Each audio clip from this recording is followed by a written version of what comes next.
pendant des années, au moins jusqu'en 2002, on a traité la ménopause en disant que la carence en œstrogène entraînait bien évidemment ce qu'on appelle un syndrome climatérique, des bouffées de chaleur, des douleurs diffuses, de la sécheresse vaginale, etc.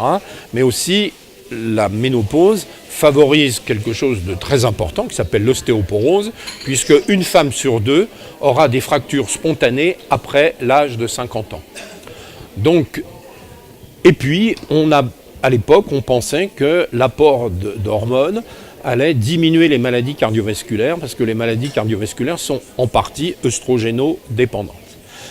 Et donc, on a donné des traitements hormonaux. Il y a eu, après une grande étude WHI, qui a remis en cause ces apports hormonaux. Et aujourd'hui, en France, on est très attaché à la substitution par les hormones naturelles et par la peau, associée à la progestérone naturelle.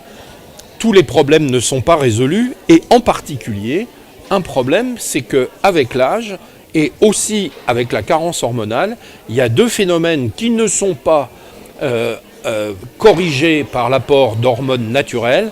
C'est un, les troubles sexuels, et deux, la baisse de la masse musculaire.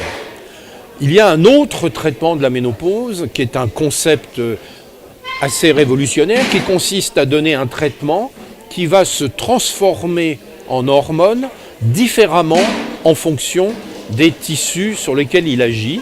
Et donc ce traitement, c'est la tibolone. La tibolone a été fortement développée il y a une vingtaine d'années. Et puis, depuis 10 ans, on n'en parlait plus. On n'en parlait plus parce que les hormones ne sont plus à la mode, et aussi parce que ce produit a été génériqué, et on sait que quand un produit est génériqué, eh bien, il n'y a plus de promotion. Il y a maintenant un retour, semble-t-il, de la tibolone, puisqu'il y a de nouveau un fort intérêt pour ce produit. Et donc, très probablement, le traitement de la ménopause va se scinder en deux. Le traitement du syndrome climatérique, hormones naturelles, voies non digestives et progestérone naturelle ou dérivée de la progestérone, la rétroprogestérone. Et dans des cas très particuliers, qui ne sont pas du tout rares, c'est-à-dire quand il y a des troubles de la libido, ou quand il y a des troubles musculaires, ou quand il y a des saignements, ou quand il y a des problèmes de mammaires pour supporter le traitement, eh bien, je pense qu'on doit reconsidérer l'utilisation de la tibolone, dont j'ai été toujours un grand défenseur, et donc je suis ravi qu'on en parle de nouveau.